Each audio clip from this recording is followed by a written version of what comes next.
Good evening, everybody. I'm Bill. We're with the Ottawa Gatineau Photographers, MUA Designers, and Models Facebook group. This is episode 2 of our photo review that we started last week. And tonight I'm joined by Francis Chow at the top of my screen, uh, Mike Giovanazio, and Mark Devney. I'm going to Definitely. ask each of them to introduce themselves, starting with Francis. Would you tell us a little bit about your background? Do photography as a creative hobby, and I started doing it seriously about 4 years ago with my first DSLR, and I got into it helping a friend who makes costumes. So I was assisting on the photo shoots, and then when I got my camera, I started taking pictures as well. So I got into photographing models right away, and I liked it, and going I find it a good creative outlet and a complicated enough thing that it keeps my interest. So it's fun. It's great fun. Awesome. Awesome. Thank you. I'm going to go down the screen in the order of the icons that I see. I'm sure everybody's is a little bit different, but I'm next. So I'm Bill Davidson. I'm a photographer. I've been shooting for about 30 years. Started out, doing landscapes and birds and macro photography, and I love to shoot at night and that kind of stuff. My formal education is in architecture, and I guess I kind of got introduced to the camera as part of that. One of the architects that I had to work with when I was a co-op student sent us out to take pictures of an old government building, and he explained how to use the camera and how to use AE lock. And so we'd walk up to the building, lock the exposure settings, step back, take a picture, and they turned out great. And I really got hooked. So that's my story. I've only been shooting models for about 5 years, maybe 6 years, and I really enjoy doing it. But uh, I've done a lot of other stuff as well. Mike, would you introduce yourself? Sure. Hi, everyone. Mike Giovanazzo, and I guess I'm the old guy on the team. I've been shooting for about 45 years. I got started with photography when I was around 19 or so. And, as the kids grew up and whatnot, it ebbed and flowed depending on how much free time I had. But I'm retired now. The kids have moved out. So photography is pretty much what I do full time as a hobby, not as a job. So I also enjoy, I've always been teaching, whether it's been science or computer science or photography. So I share a lot of, like to share my skills. And that's one of the reasons I like doing these. And I appreciate Bill for inviting me and making me part of the panel. So I share my skills in a lot of different ways. I do presentations for the camera clubs and whatnot, but I also run my own little photography group called the Auto Photography Meetup Group with about 1,700 members now. And so we do a number of different events like this one, critique events and teaching events and so on. So yeah, I just here to share a little bit of what I've learned over the years.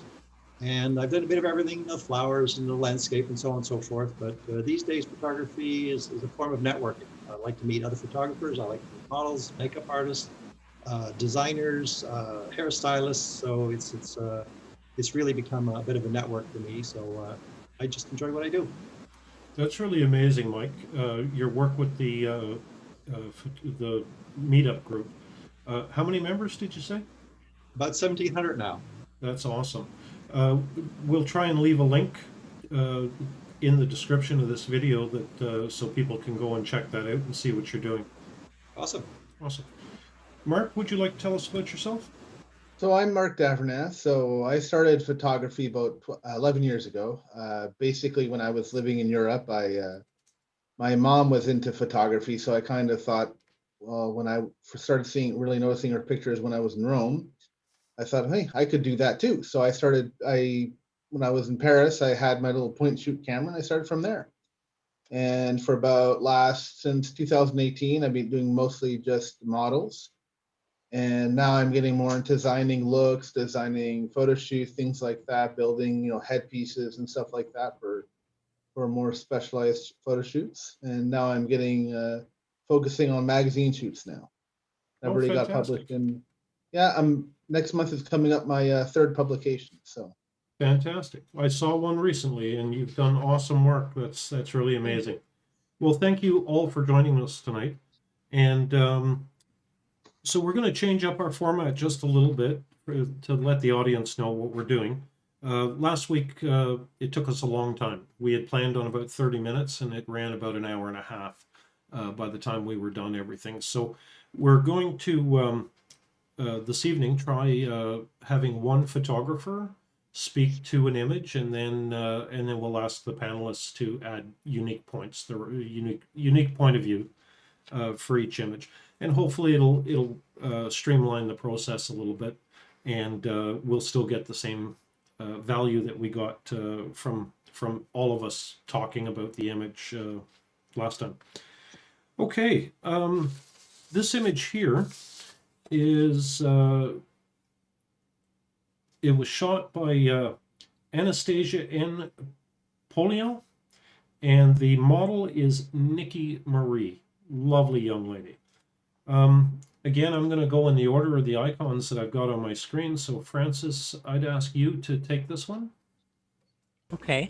So I really like the pose. I really like the model, and I like the pose because it creates two parallel curves.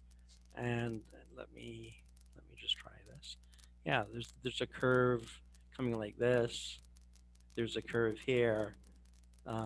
There's this curve, and there's the curve that's kind of going like that. So I really like the pose and the heels and her expression and the way she's holding her hands. What I would change is I think her skin color and the color of the background are very similar, and I would probably try to get some more contrast either by changing the color of the background or darkening it. And you can do that very easily in Photoshop, especially the latest versions where you can just select the subject and it'll do a pretty good job of outlining just the subject. And then you can play around with the contrast and the brightness and even the color of the background separately. And I would just do that. And it's obviously a paper background, which I like the look of because there's a very nice seam at the bottom where it goes from vertical to horizontal. But I actually like photos where there's a bit of a change as you move across the background one way or the other. So it's not so flat. It kind of gives the image some 3D depth. Like, I mean, there's a lot you can do outside with bokeh, depth of field. But when you're shooting in a studio on a paper background, to get that 3D effect, you need to kind of create some variation in the background a little bit. And yeah, those are basically my comments. It's a great photo. So hear what the rest of you have to say. Excellent, excellent. So I'll ask the other panels, anyone have anything unique that they'd like to add to Francis's comments? Mike? I actually like the fact that the background on the dress and her skin tone are all about the same. So this, to me, falls into what I would call a monochromatic image. Mm-hmm. So while there's advantages to contrast, in this particular case, what stands out is her hair and her shoes and some of the blacks in her dress. Everything else is brown. So the blacks really pop in my mind. So that to me is very interesting. The background is not exactly the same color. The maker managed to have a little bright circle in the background. You'll see everything outside that circle is a little bit darker, but the background, other than her shadow, is a little bit brighter. So they managed to put a little bit of variety in the background. It isn't just a pure brown, absolutely straight. So I like it the way it is. There's little details, like there's a little bit of paper that's missing right there, sort of didn't quite, could have stretched that out. The hair could have been a little fixed up over here. There's some highlights and hot spots, highlights that are available in various spots, just her skin reflection. But I mean, we're fussing at the edges. It's a really, really nice photo. I just wanted to let the maker know that opinions vary and backgrounds don't always have to be high contrast from the model. There's a case to be made for monochromatic images such as high key, low key, and monochrome. Absolutely. Absolutely. Mark, anything you'd like to add? I love this picture. It's very like like a fashion Vogue photo shoot. I thought it was really well done. Honestly, those little points don't even bother me. The pose is great. It's for me, it's a professional quality picture. So to the person who did it, great job and a great job all around. It's just love it. Excellent. I guess I love the shot, and I often will try and shoot in my own work, where I will make the background and the model uh, similar. For high key work specifically, I've asked models to wear white so that I can shoot them on a white background, and then it's a very subtle dance between too bright and too dark. I love what they've achieved here. The little splash of light behind the model uh, is enough to separate her from the background. I'm not real crazy about the crease at the bottom here that we can see. Give me a sec. I'll just grab a pen. So this area along the bottom where you can see the curve, I might have made an effort to light that so that you didn't see the transition so much. But other than that, the lighting is amazing, and I really love the ballet hands, the delicate feminine hands. You don't see the back of the hand, you don't see the fist. It's a very delicate and graceful pose. Bending the knee, accentuates her curves. The form-fitting outfit really shows off her physique, her figure. I love it. Little things. No, the only negative stuff is the hair. Mike pointed that out in a few of the blown highlights on the skin. Other than that, I think it's a great shot. Any closing comments, guys, before I move on? Okay. All right. This image was submitted by our model, and in fact, she's the lady who appeared with us last week. The photographer is Sanjata Imhempi, and the model is Ashley Balot. Mike, I think I'm going to hand this one to you. Okay. So one of the things that strikes me right away that I really like is the sort of the overall triangular pose. It's there's a really nice base where she's got sort of a sort of an overall base. So the picture takes a very powerful format, and immediately the composition is really, really good. So I like what I see. This little reflection adds a little je ne sais quoi that sort of gives the picture an extra dimension. If I were to take that away, then I think somehow the picture loses some of it. So yeah, powerful model. And in looking at this lady's work, she's a naturally really strong poser. So she doesn't need a lot of guidance. So from a lighting perspective, we can see it's fairly harsh lighting. You can look at the shadow here and you see that it's not a soft shadow. It's fairly hard in terms of the way it's lit. All of these lines are very harsh shadows. So that the person who did it had very, very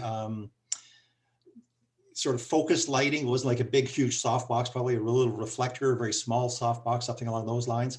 But it left her with some fairly dark shadows in the face. I probably would have just gone into post-processing here and lightened up her face a little bit, let that face come up a little bit stronger. But other than that, I mean, this is a very heavy wrist. I mean, I'd probably soften that if I could. And this hand is kind of like, I'm not sure where it's doing. We've lost some of the fingers, but I mean, the pose itself is very, very strong. So what we're doing is we're fussing with some very little things that distract. Okay, a little bit of hair sticking out in the corner here. But these are just small little things that you just do to refine the image after the fact. I've been known to take a liquefy and just soften that little edge on the wrist, for instance, and get rid of those little hairs. But clearly, strong image. I like the reflection. I like the overall pose. It has impact. Excellent. Anybody have anything they'd like to add to that? I think Francis? the highlight. Sorry, Mark. Go ahead. Oh, sorry. For me, it's just too dark. I think the background works really well for the contrast. I just think that the model should be more, there should have more information in like the highlights. Whoops, like here and around there. That way you have, it's not so because for me, negative space really just, I find it distracting, Mm-hmm. but I find that playing a bit more with the contrast for me is the big issue. But overall, it's pretty well done other than that. Okay, so you'd suggest they reduce the contrast a bit. Yeah, I would just increase, like, have more definition with in the dark, and then Okay, leave the open up the shadows then. That's it, because that way you have more. Because with me is would need a second light, because that way with women it's better to have one-on-one ratio in the face, Mm-hmm. so that her whole face is lit. But it depends on the intention of the photographer. So I prefer not to lighten them in with one source. I just find it, you could add more contrast having a second light on the side here. Yep. That way you can even balance out the light, but keep the background the way it is. But I think it would benefit more with more light as a second light source. Okay, awesome. Francis, your thoughts? I really like the pose. I'm going to echo the same things that Mike and Mark said, and I like the reflection. So Yep. Okay. nothing further to add. Okay, excellent. I think it's a very powerful image. It's got some drama in it, and I like contrasty shots. I think I mentioned that last week. It is slightly underexposed, but I think that's the mood they're trying to convey, right? It's kind of dark and a more of an aggressive. It's a very angular pose, so this is meant to imply power, right? This is a strong woman, strong pose, and a moody background. I love the image. I think it's fantastic. Okay. Any other comments, guys, before I move on? Okay. Oh, I love this shot. Let me just pull that up. Okay. So this is, the model is Julia Schwett, and the photographer is Stephen Schwett. I'm guessing they're related. And the designer, the hair and the makeup was all done by the model.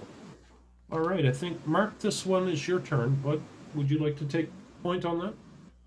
Sure. The pose is great. How the dress falls on the model is just well done. I like how the dress falls in a circle, and how you can see her legs through the dress. Overall, but this one hand, again, my opinion is this hand, maybe have it, you can see the fingers, but that's just being nitpicky. Yep. But it's really well done. I like how it's the background's bright. She's got a crown on. It's hard to find any fault in this. It's one of my favorites that we have tonight. Like, the way the dress is flowing, it's a really great editorial shot. Like, well done. Awesome. Francis, anything you'd like to add? Well, I really like the shot. I think the red on white really pops, but I find it incongruous that she's barefoot. So I'd probably have her in heels. Yep. But that's my only criticism. Yep. Good catch there. Mike, your thoughts? Yeah, I was going to ask about the shoes as well, but we often talk as photographers about rule of thirds and so on and so forth, and this breaks some of those rules of keeping her off to the side and so on. It's a really nice formal shot, and the makers try to keep the arms pretty even. I mean, had there been a little bit of space over here, I should have picked a different color, but if there'd been a little bit of space over here, there's a little bit of space between the arm and the dress. Had they repeated it there, that would have added to the effectiveness of the symmetry. On the other hand, what I really like is the fact that the symmetry is broken by her not putting her feet side by side and just crossing them at the ankles. So that way that the shot wasn't actually mirrored. I mean, she was actually there, and she was standing in that pose. A second comment on the styling. The red dress, the reddish hues in the eyelashes, the red lipstick, the red gems in the crown, all add to the effect of the styling. So, kudos to the model who apparently did the styling and the makeup. Oh, fantastic. I love the shot. I think it's great. I love the symmetry. Again, the delicate hands, the legs crossed, the styling of the outfit, fantastic. And it the only negative thing would be it looks like a catalog shot. Now maybe that was the intention. Fashion catalog, this would be perfect for that kind of stuff. It's pretty flatly lit. I would have liked to have seen a little bit more dimension to it, but I don't think that that's what they were trying to achieve. I think that this the symmetry in the pose, the symmetry in the way the dress is laid out, it would you'd expect it to be lit pretty flat. I think that's the only thing I would say that it doesn't jump off the page at me because it's the lighting seems pretty simple. Okay. Bill, what I would add, I think for this, what you're trying to do, having it flat is perfect, because in the fashion world, you see a lot of pictures like this, but I find being flat doesn't, for me, it doesn't hurt the image. Oh, not at all. And again, if it was fashion catalog, if I was shooting this and with the intention of it going in a catalog, or maybe on a web page where you're going to have text around it and that kind of stuff, this would be perfect. Again, it depends on what how the image is going to be used, and most importantly is there is no right and wrong, and we should. I think people should push boundaries and test their limits, and this is a great shot. It really is. As I say, I might have experimented a bit with the lighting. Now, in the previous image, I complained about the curve and the white background showing up. Obviously, the maker did a really good job here of not having any seams. You can't really tell where the floor ends and where the wall behind her begins. There's a lot of good things about this image that I really like. But it like I say, it looks like a catalog fashion type shot, and maybe that's exactly what it was intended to be. I think Sorry. you make a good point, Bill, because when I look at various shots, or even when I pose a model, I always ask myself what the purpose of the image is. And models, I do a lot of classes where I'm teaching models what to pose, etc. And I show them that posing for glamour and posing for fashion are in fact different styles of posing. In one case, the lighting and your pose is all about making you look beautiful and pretty. In another case, I'm sorry, you're the mannequin. We're trying to make the dress stand out. Yeah. And in this picture, I agree with you. The dress is what takes the image. Even the pallor of her skin ties into the background. She tends to fade away, and all the emphasis is on the dress. So yes, this I would classify this as a very successful fashion shot. Excellent. Anyone else? Okay, excellent.